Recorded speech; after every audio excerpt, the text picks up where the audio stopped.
চারের বাচ্চারা সমস্ত হিন্দুস্তানের সৈন্য এক জায়গায় করলেও 14 কোটি মুসলমান 28 কোটি হাতে যদি গজারির লাঠি নেয়, আল্লাহ দিনের কালেমা দিল্লির লাল কেল্লায় উড়িয়ে দেওয়া হবে।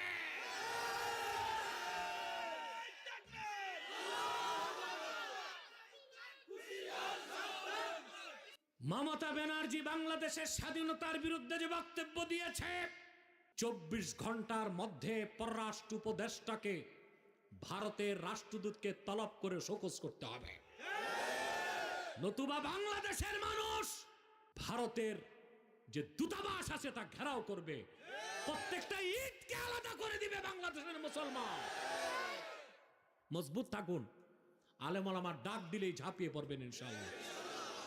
বর্তমান সরকারকে 3টা পরামর্শ দিব, যে 3টা নীতি তারা বাস্তবায়ন করে হিন্দুস্তান বাংলাদেশের নাম শুনলে হরে রাম করতে করতে পানি খাবে। সম্মানিত সুধী, আমি আপনাদেরকে একটা ভয়ঙ্কর সংবাদ শোনাচ্ছি। পশ্চিম বাংলার মুখ্যমন্ত্রী মমতা ব্যানার্জি, এই নষ্টা ভ্রষ্টা মহিলাটি ভারতের প্রধানমন্ত্রী মুসলমানদের রক্তে যার হাত রঞ্জিত সন্ত্রাসী খুনি মোদিকে বলেছে বাংলাদেশে শান্তি রক্ষী বাহিনী পাঠাতে।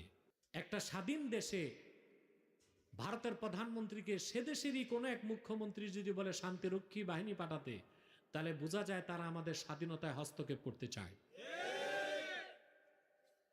আমরা যে আশঙ্কা করে আসছি তা কি মিথ্যা? সেটা কি ভারত সুযোগ পেলে আমাদের দেশে হস্তক্ষেপ করবে? মোদিকেও বলে দিচ্ছি আর মমতা ব্যানার্জিকেও বলে দিচ্ছি, সাবধান, বাংলাদেশের দিকে হাত বাড়াবা, 14 কোটি মুসলমান ওই কালো হাতকে ভেঙ্গে দিবে।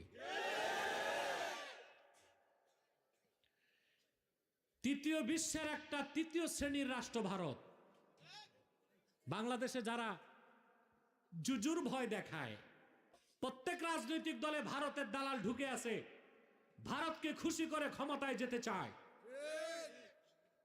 তাদেরকে বলছি, ভারত প্রীতি যাদের মধ্যে থাকবে, বাংলাদেশ থেকে তাদেরকেও ঝাড়ু ঝাঁটা দিয়ে নির্বাসিত করা হবে। বলে কি মুখ রোচক কথা, বলে বউ বদলানো যায়, প্রতিবেশী বদলানো যায় না। দালালি করার ভাষাও শিখে নিছে। বেটা তুমি প্রতিবেশী বানাও, ভারত তো তোমার প্রতিবেশী মানে না, বাংলাদেশের স্বাধীনতায় হাত দিতে চায়। যতবার বাংলাদেশের সাথে বৈঠক হয়েছে ভারতের তিস্তা চুক্তি নিয়ে, পশ্চিম বাংলার মমতা বাধা দিয়েছে, তিস্তা ব্যারেজ করতে দেয় নাই। আমাদেরকে বর্ষা মৌসুমে পানি দিয়ে মারে, শুকনা মৌসুমে পানি আটকায়। ওরা পানি দেয় আর আমরা ইলিশ মাছ চাষ করে ওদেরকে পাঠাই। ওরা শুধু নেয়, আমাদেরকে দিতে চায় না। বাংলাদেশের পরীক্ষিত শত্রু হচ্ছে হিন্দুস্তান। তার সাথে বাংলাদেশের কোনো বন্ধুত্বপূর্ণ সম্পর্ক থাকতে পারে না। বলে প্রতিবেশী তো সম্পর্ক রাখতে হয়। উত্তর কোরিয়ার পাশে দক্ষিণ কোরিয়া, উত্তর কোরিয়ার নিকট প্রতিবেশী দক্ষিণ কোরিয়া। আপনারা জানেন দক্ষিণ কোরিয়া থেকে মানুষ তো দূরে থাক, একটা বিড়ালও উত্তর কোরিয়ায় ঢুকতে পারে না। ওরা প্রতিবেশী বুঝে না। আমেরিকার নিকট প্রতিবেশী মেক্সিকো, আমেরিকা মোটা কাঁটাতারের বেড়া দিয়ে মেক্সিকো আলাদা করে রাখছে, প্রতিবেশী সম্পর্ক নাই, কারণ শত্রু তো শত্রুই। ভারত কাঁটাতারের বেড়া দিয়ে আমাদের দেশের লোক যাইতে দেয় না, কিন্তু ওদের দেশের চোর চামার আর ফেন্সিডিল ব্যবসায়ীকে ঢুকায়। ফারাক্কায় বাদ দিয়া পানি দিয়ে আমাদেরকে কষ্ট দেয়, ভেজাল ওষুধ পাঠায় আমার দেশের মানুষগুলোকে হত্যা করে। বাংলাদেশের 16 বছর যারা নির্যাতন করেছে তাদেরকে হিন্দুস্তান সহযোগিতা করেছে। এদেশের আলেম ওলামার উপর যত নির্যাতন নিপীড়ন হয়েছে ভারতের পরামর্শ হয়েছে। বাংলাদেশের স্বাধীনতার শত্রু হিন্দুস্তান, মমতা ব্যানার্জির কথায় তা প্রকাশ পেয়েছে। বাংলাদেশের নিজেরই তো শান্তিরক্ষী বাহিনী আছে। আফ্রিকা মহাদেশে, উগান্ডাতে, বুরুন্ডিতে, নাইজেরিয়াতে, বিভিন্ন দেশে বাংলাদেশের সাহসী সেনাবাহিনী শান্তিরক্ষী হিসেবে দায়িত্ব পালন করে। তো বাংলাদেশের শান্তি রক্ষায় কি আমার দেশের সেনাবাহিনী ব্যর্থ হয়ে গেছে? যে আমেরিকারে বলে ভারত আমেরিকাকে বলে শান্তিরক্ষী বাহিনী পাঠাবে, ফন্দি এইটা যে আমেরিকাকে বলবে শান্তিরক্ষীর অনুমতি দেন, আমি আমার বাহিনী পাঠাই। বেটা চারালের বাচ্চারা, সমস্ত হিন্দুস্তানের সৈন্য এক জায়গায় করলেও 14 কোটি মুসলমান 28 কোটি হাতে যদি গজারির লাঠি নেয়, আল্লাহ দিনের কালেমা দিল্লির লাল কেল্লায় উড়ায় দেওয়া হবে।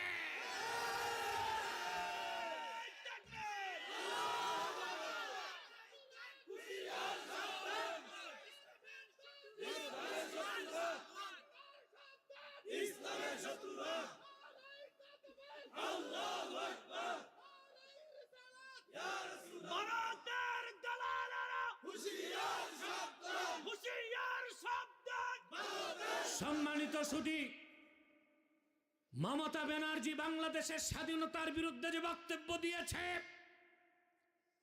24 ঘন্টার মধ্যে পররাষ্ট্র উপদেষ্টাকে ভারতের রাষ্ট্রদূতকে তলব করে শোকজ করতে হবে, নতুবা বাংলাদেশের মানুষ ভারতের যে দূতাবাস আছে তা ঘেরাও করবে, প্রত্যেকটা ইটকে আলাদা করে দিবে বাংলাদেশের মুসলমান। মজবুত থাকুন, আলেম ওলামার ডাক দিলেই ঝাঁপিয়ে পড়বেন ইনশাআল্লাহ। আমি বর্তমান সরকারকে 3টা পরামর্শ দিব, যে 3টা নীতি তারা বাস্তবায়ন করে হিন্দুস্তান বাংলাদেশের নাম শুনলে হরে রাম করতে করতে পানি খাবে। প্রথম নীতি, ভারতের বাংলাদেশের পাশে হচ্ছে শিলিগুড়ি করিডোর, চিকেন নেক বলা হয়। লালমনিরহাট একটা এয়ারপোর্ট আছে, ব্রিটিশ আমলে 1931 সালে করা হয়েছিল। এই এয়ারপোর্টটা বন্ধ। আমি সরকারকে বলবো, লালমনিরহাটের সেই এয়ারপোর্ট থেকে মাত্র 12 কিলোমিটার দূরে চিকেন নেক। আমি বলবো বর্তমান সরকারকে, আপনারা বাংলাদেশ বিমান বাহিনীকে সেখানে ঘাঁটি করে দিন। তার মাত্র 3 মিনিটের মাথায় ওই এয়ারপোর্ট থেকে বাংলাদেশ যারা এয়ারফোর্স, তারা চিকেন নেককে কেটে দিলে, আঘাত করলে ভারত থেকে 7 সিস্টার আলাদা হয়ে যাবে। ভারত কখনো বাংলাদেশের দিকে তাকাবার সাহস পাবে না। 2, ভারতের চিরশত্রু চায়নার সাথে আমি বলবো বর্তমান সরকারকে সামরিক চুক্তি করতে। 3, সমস্ত আমদানি রপ্তানি বন্ধ করে বাংলাদেশের উচিত অন্য কোন রাষ্ট্র, অন্য যে রাষ্ট্রগুলো আছে তাদের সাথে বাণিজ্য চুক্তি করা। এই 3টা নীতি যদি বর্তমান সরকার বাস্তবায়ন করতে পারে, ভারত চোখ তুলে তাকাবি তো দূরে থাক, বাংলাদেশের নাম শুনলে ও পানি খাবে, ভারতের প্রধানমন্ত্রী নরেন্দ্র মোদী। কিন্তু প্রশ্ন হচ্ছে, এই সাহসী পদক্ষেপগুলো বর্তমান সরকার গ্রহণ করতে পারবে কিনা, এটি আমাদের প্রশ্ন। কারণ যত উপদেষ্টা বলা ঠিক না, সব মেরুদণ্ডহীন। অতএব জনগণকে সিদ্ধান্ত নিতে হবে কি করতে হবে।